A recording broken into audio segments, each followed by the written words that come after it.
come on in because here we are again doing an exclusive video that got dropped a few days ago. And this is a date unseen video. Well, it wasn't seen on the regular episode, but if you want to watch the whole clip, it's about 5 minutes long. It's on the OWN TV YouTube page.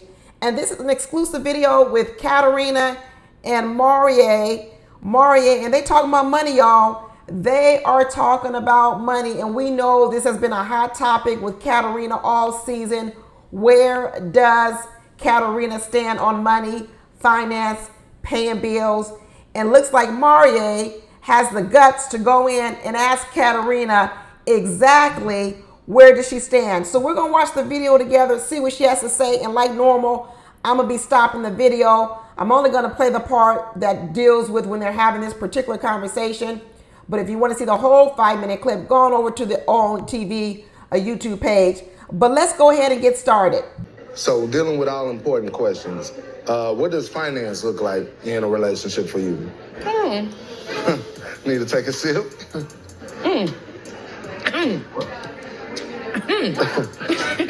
I do want to give Marie kudos. You know, I've been on Marie all season long with my stilettos. My 6-inch stilettos have been in the neck of Marie all season long. And finally, I have something to give Marie kudos on, and that is tackling a tough conversation. Because asking somebody about their opinion or what are their standards on bills is actually a tough conversation. So kudos to him for being able to stick out his neck, the one I've been stepping on all season, to ask the tough questions. We don't know why he's asking. We still don't know if Mario's broke or if he's rich. My bet is on that he ain't rich. I'm not gonna say he's broke, but my money is gonna be on that he's not rich. Like I said, I saw them suits he be wearing, and they nothing special. When you say finances, break that down. Like, are we splitting bills? Are we man taking care of everything? Okay. You know, what does that look like in a perfect world for you? For me, Keep it a buck, keep it a bean with me. No sugar. So kudos for Katarina for asking a clarifying question. And she says, what do you mean by the bills? Be more specific. Katarina's right. I want to answer the question that you have. I just don't want to assume what your question is. And so she said, please let me know a little bit more in depth exactly what is your question. And Maria came back and said, are we splitting the bills? Is it 50-50? He came back and clarified. I'm telling you guys, I went through this on my video with Lee, and there were a couple of people who were ruffled a little bit with Lee. Even Lee got ruffled by it. She dropped down in my comments. Her comment might still be there. You can go ahead and read it if you want to. But asking questions is power. Okay, let me say that one more time for the people in the back. Asking questions is not you lowering your standards. It's actually making you more powerful. Because the more information you have, the better decision you can make, the better action you can take. It actually empowers you. So even yesterday when I was telling Lee that she shouldn't assume the reasons why the men weren't asking her out or pursuing her, right? She shouldn't assume the answer. She should ask the questions. I was actually trying to empower Lee. I don't know how that got twisted around, that I'm telling Lee to lower her standards. I never told Lee to accept a certain type of treatment. What I told her was, don't assume you know the answer and then go into teaching mode, because now you're teaching something to someone that they don't even want to learn. What I said was educate yourself, ask questions, because when you ask questions, then you could actually have a conversation with the person you're dealing with. You're on the same page. And what I'm going to give Katarina kudos to right now is she just didn't go with, tell me about what you think about finances. She asked a clarifying question so she can be sure that this conversation is productive. Okay? So that's what I want to be sure. Whoever out there believes that when you ask questions, it means you're lowering your standards or you're bowing down. No. Asking questions, knowledge is powerful. It's actually empowering. It's not lowering standards at all. Giving somebody a cheat sheet to your room is lowering standards. That's what's lowering standards. That's asking questions is not lowering standards. It's actually giving you enough information so you can decide to raise your standard. Okay, let me keep going. I don't want to digress back to an old video, but I needed to clear that up. So let's go on and see what, now that Katarina has asked a clarifying question for Marie, and Mari has answered the question. Let's hear Katarina's response. You know, my dad's African. Yeah. Culturally, I'm accustomed to like men paying all the bills. Okay. Okay, so here we have Katarina say that she's African. So she is accustomed to growing up in a life where the man paid all the bills. So maybe her mom was a stay-at-home mom, or who knows, maybe her mom did earn some income, but her mom's income didn't go towards any bills. Maybe her mom's income was used to go into a savings account. So she's giving us a little bit of background on where she's come from. And in her culture, the men pay all the bills. I'm not for sure. I think Katarina's parents are here in the U.S. I do believe that. I know her father is from Africa. Someone's from Sierra Leone, and I think her mom is from Haiti. So I think her parents still live in the U.S. That's what I'm going to think. So let's keep going with her explanation. And as a woman with a career, obviously, work because you want to, not because you have to, but at the same time, still having that emergency fund for the family. Okay, so what she's saying is she believes in a system where if the woman does work, she's working because she wants to. She's not working because she has to. So what Katarina is saying is that basically they're living off her father's salary. So even though her mother may make some money, whatever she may do, that money really isn't being used to pay for the main bills of the house. So what Katarina's family had to do then is Katarina's family had to live within the budget of the father. I want everybody to hear that. I want everyone to hear that, because a lot of men can afford to pay all the bills. See, this is where I think there's the difference between what people are talking about when it comes for money. There are a lot of men who are living on their own right now. They're paying their mortgages, they're paying their rent, they're paying their taxes, they're paying their car insurance, they're paying for lights, gas, cable, internet in their house. They're already paying for those things. If they were to get married and bring a woman in that house, as long as the woman was willing to live within that same budget in which that man was already doing, then guess what? He'd be paying all the bills. But the problem that comes in with a lot of women is they don't actually want to live within the budget of the man. That's where now there becomes a problem. This comes down to numbers. But what Katarina's mother had to do was Katarina's mother had to be willing to live within the budget of that man's money. That's a big difference. A lot of women want to decide on the budget. They want to create the life. And then what they do is they want to plug a man's money into the life they've created. But that's not what Katarina's mother did. What Katarina's mother did was, how much do you make, Katarina daddy? How much do you make? And guess what? Our family is going to live within that money. That's what they did. And a lot of women actually have that choice. So when you start talking about, are there men out here who can pay the bills? There are a lot of men who can pay the bills if you're willing to live within the confines of that man's money. Because men aren't homeless. They're not on the street. They're paying bills every single day. It's actually the case that Phil is making with Aries. Phil is saying, I don't understand why you say I'm not stable. I pay my bills every day. I support my child every day. I'm not homeless. I've got money. But here's the difference. Is Aries willing to live within the money of Phil? And there's the difference. A lot of women are saying no. So it's really not that the men can't pay bills. What the difference is, the women are not willing to live within the money of that man. They actually want to live a more extravagant life.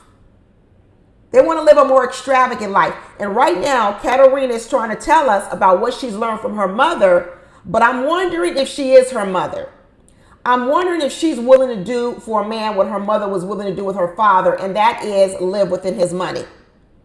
Or is Katarina designing a different life and saying, I want a man now to pay for that life I want, as opposed to her mother said, I'm willing to live a life according to what your money is, Daddy Katarina. Let's keep going. Vacation fund, stuff like that. Yeah. In the perfect world, I don't have to pay for nothing. Okay, so she had more clarifying. She says she believes that if a woman does bring in money, then that money is used to pay for things like a vacation fund or something else. Well, that would need to be really nailed down with a man. I would need more specifics. If I was if I was Maria in this situation, I said, no, I need you to run down what are the bills, if you made any money, would you be willing to pay for? Because that tells you a lot about her budget. Is she willing to pay for her hair, her nails? She says she's willing to pay for vacations. Is she paying for the salary of the savings? Are you saying that the man's income, none of that needs to go to savings? Or does he need to pay for all the expenses plus save money? Because that's a lot more. That's a lot more. I would need to, for Katarina. Katarina's beautiful. She ain't cheap. You could tell she spends a lot of money on herself. Her hair, her nails, her wardrobe, her vacations, her this. Are you telling me, Katarina, that that's what your money's going to go towards, and then the man's money is just going for the recurring bills, such as taxes, mortgages, insurance, things like that? Because that's a whole different story. A lot of women out here are going out here speaking in generic terms. Generic terms. Women need to get more specific. If you really want to have a conversation about men, be specific. Tell them, hey, I want you to cover the mortgage, but I'm willing to live in whatever you can afford. Or are you saying, I want you to be able to cover the mortgage for a house I want? Two different things. Two different things. I want you to cover the rent. I'm willing to live in the apartment that you can afford. Or no, I want you to cover the rent, but I want you to pay the rent in an apartment I want. Two different things. You need to have more specific conversations. Put some numbers to it. Go call Jessica. Jessica loves an Excel spreadsheet. Break one out. Let me know. If I'm a man, let me know exactly how much money you're going to cost me every single year, so then I can decide as a man if you're worth it. I know women keep saying they're worth it. They don't want to lower their standards. But since it's my money as a man and I'm spending it, I get to decide if you're worth it. See, women want to name their price. And then they want to say is a man should pay whatever price they set for themselves. No, if I'm a man and it's my money and I'm going to work every single day and I'm the one out there earning all this money, I get to decide the price I want to pay for what you're offering. You can set your price. Women absolutely have the right to set their price. But if I'm the one, if I'm the man, and I get to decide if or not I want to be with you, I get to decide whether or not you're overcharging. And for me to know what you're overcharging, I need to know what I'm going to have to pay for. Are you going to move into my house and live up on my roof with what house I can afford? Or are you going to tell me, no, my house isn't good enough, I've got to spend more money on another house? Are you going to tell me that the apartment I live in is good enough for the two of us to live? Or are you going to tell me, no, that apartment is not good enough? I need to know. I need to know. If I can afford to buy you a car, pay a car note, is the car that I can afford to pay for you going to be good enough? Can I buy you a Hyundai? Or are you going to tell me, no, I can't drive around in a Hyundai. You need to buy me a Land Rover. You need to buy me a Mercedes. Okay, I need to know that. And I'm suspecting that what Katarina is describing with her family situation is different what she's expecting. I think that Katarina's mother lived within her father's budget. That's what I think. I don't think that mother created a budget. I think that mother of Katarina's lived within the budget of that father. And I think that's different than what Katarina is describing here. But let's keep going. But we still have multiple incomes coming in. Yes. Okay. Yes. I got you. Ain't no sitting around just eating grapes. He says we still have multiple incomes coming in. She said yes. So she says, yeah, no, I'm going to make some money because we already know Katarina got 3 and 4 degrees and she makes money. But what Katarina is saying is the money I bring in is going to go for certain things, but I want the man's income to go for other things. That's what needs to be ironed out between Katarina and any man she gets with, because that's where the details are important. The details are important here. Let's keep going. All day. I mean, I do like grapes. Yeah. Like your grapes. You know, I do. She said she does like eating grapes, and she said earlier that if she had it her way, she don't want to pay no bills. So what she's saying is, not only do I not want to pay for things like vacation or savings, I actually would prefer not paying anything. So I don't know then what that would mean, because I know Katarina's not going to stop making money because she likes making money, even for herself. So maybe she's saying if I made some money, then I wouldn't even want my money to go towards vacations or savings. So I'm not for sure where her money would go. Was she talking about just for her hair and nails? If she did go out and earn money, where would it go? That's what I would want to know. If you, in fact, don't want to pay for anything, where would the money go? And I'm going to say another thing about that sort of game plan. It sounds good, ladies. It really sounds good if I don't have to pay any bills. But what you have to be concerned about when you don't have any ability to earn money is, what if that man messes up in your marriage to the point where you don't want to be with him anymore? Okay? And you have no means to support yourself. What if that man passes away? What if he passes away prematurely in life? Sure, you may have life insurance policies, but it may not be enough for you to live the remainder of your life. I actually don't like the idea that women don't have the ability to earn money. And I think Katarina does have the ability to earn money. I do. And I don't think it's anything wrong with women also having a source of income. Because what we don't want to go back to is, we don't want to go back to the 1930s where women were at the whim completely of men. That's when a lot of bad things happen in marriage, when women didn't have the ability to leave men if they wanted to. That's when relationships were really, really, really lopsided. And I'm not for sure why women want to go back to that. I'm not for sure why women want to go back to a situation where they don't have any ability, if they want to even go and pay for a hotel room because their husbands have gotten out of line. I'm not saying women have to pay 50-50. I'm not saying they have to be 70-30, whatever percent. But I am an advocate for women having an ability to have some money put somewhere that she has access to. And if your husband wants to put that away for you, then that's fine. That's fine. But it's a dangerous place for me to believe that you can be in a position where you can't even go out and buy anything without the approval of your husband. I think these extremes are not good. I don't like the extremes, because there was a reason why a lot of women did go out and start earning money. There was a reason for it. And women need to go back, maybe because we've lost sight of it. You need to go back and look at what were some of the reasons women did want to have access to make money. Go back and talk to some of those women. Don't be so quick to throw those things away that women fought for. A lot of women fought for the right for women to earn money, go to work if they wanted to, right? Don't be so quick to throw that all away. Sure, do we want to be at the place where now we have to earn all the money? No, we don't want the complete other extreme either. But don't be so quick to want to go back to the 1920s and the 1930s. Find your sweet spot. And I don't know what your sweet spot is as a woman. It's going to be different for every woman. But find your sweet spot. But I wouldn't be so sure that the sweet spot is at 0. I wouldn't be so sure about that. So I would caution Katarina to really rethink some of this stuff she's saying on this date with Maurier. I really wish it may sound good to her, but I think she needs to really rethink it.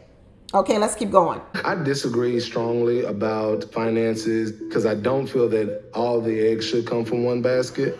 And I think that if both parties offered something, then relationships could be a lot better and smoother for both parties. I'm like Maurier. I don't think that all income should come from both. I just think that we live in a different world. We live in a world where men can get fired easily from jobs.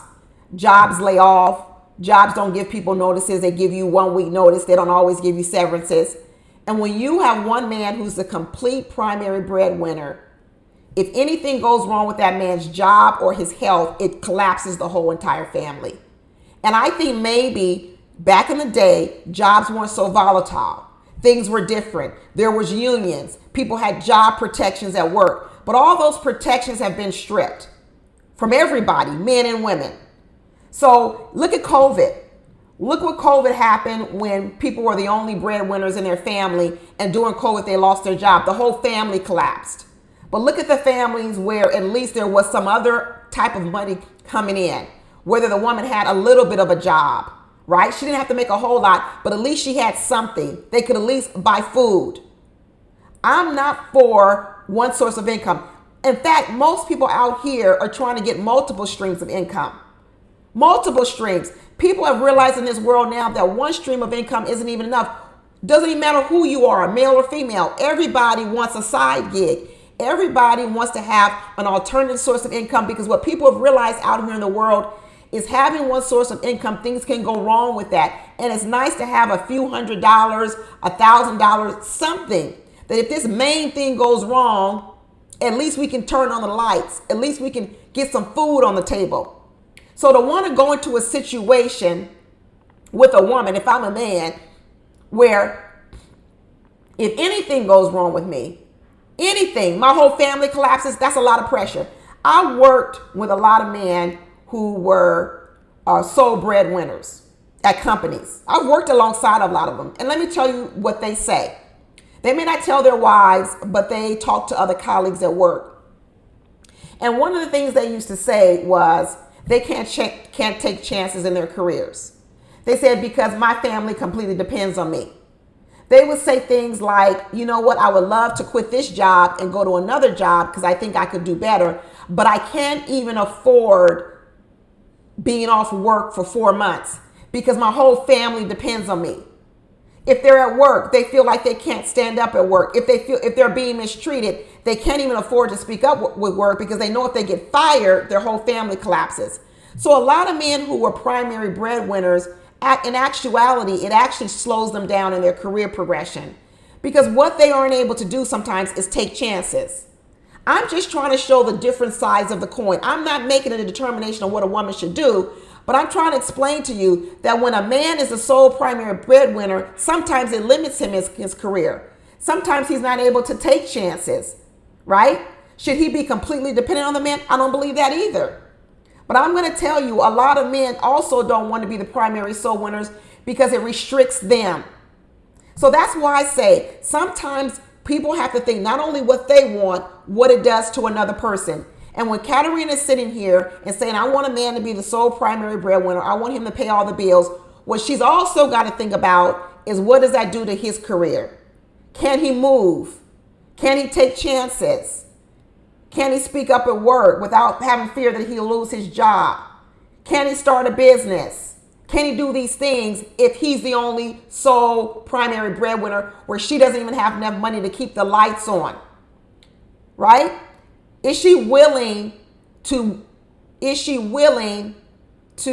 live off of less money? Is she willing to do that? So before you start requiring things of a man, please, women, be sure you know what you're asking for. I'm not telling you not to ask, but put a dollar number to it. Stop saying 50-50. Stop using these loose terms out here. Put a number to it. $5,000. I cost $5,000 a month. I want a man to pay all that. Put a number to it. And any man listening to me, I want you to tell women, hold women's feet to the fire, tell them, put a number to it. I don't want to hear 50-50. I don't want to hear 70-30. I want to hear a number. How much does it cost for me to pay for you for the entire month? That's what I want to hear. If I'm a man, I would not accept 50-50 from a woman. I would not expect these loose terms. I would want them to give me a number. Tell me the number so I can tell you if I can afford you. Are you willing to live in the house I have? Are you willing to drive the spare car that I have? Are you willing to live in the neighborhood that I already have? Are you willing to go on the trips I'm already taking? Or do I got to come up with more money? Ask a dollar amount, man. And women, know your dollar amount both ways. Let's keep going. I was definitely raised silver spoon. Yeah. So I've never even fathomed having to go without. Yeah. So I think that I moved so like, let's do this, let's do that, because I've never had to worry about that before, you know. And even now this time period, like I don't pay for like my car. My dad, like, you know. Okay. So Katarina just said she was raised silver spoon. She never really had to worry about things. Okay. I can relate to Katarina. I never had to worry about things. My daddy was a good provider of our family. I never knew what it was like to not have food, not to have shelter, not to have a summer vacation. I had all those things. But this is where I'm different from Katarina. Katarina just said that she comes from an African family. I already know Katarina's in her 30s.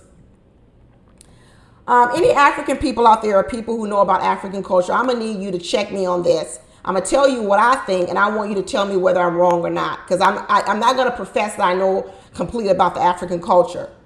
But I do know that when men support their daughters, they support their daughters up until marriage. Up until marriage.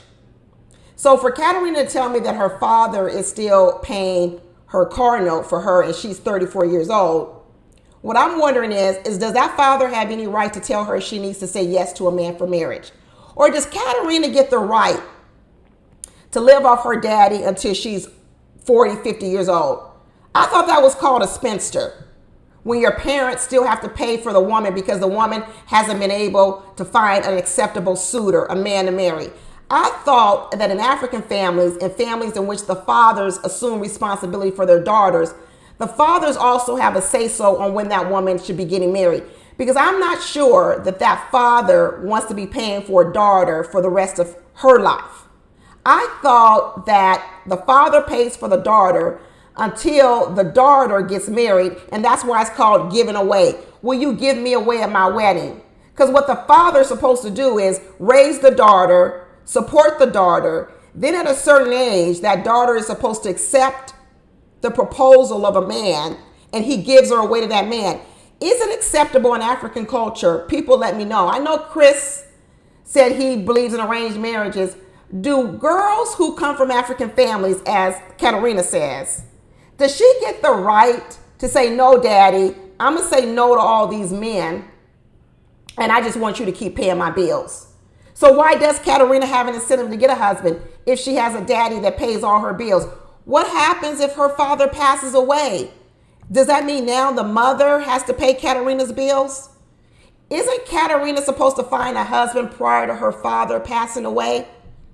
Isn't that the way it's supposed to happen? Are we supposed to just depend on our parents forever and ever? What if the father passes away? Shouldn't that money that the father leaves behind, shouldn't it be going to take care of the mother for the rest of her life?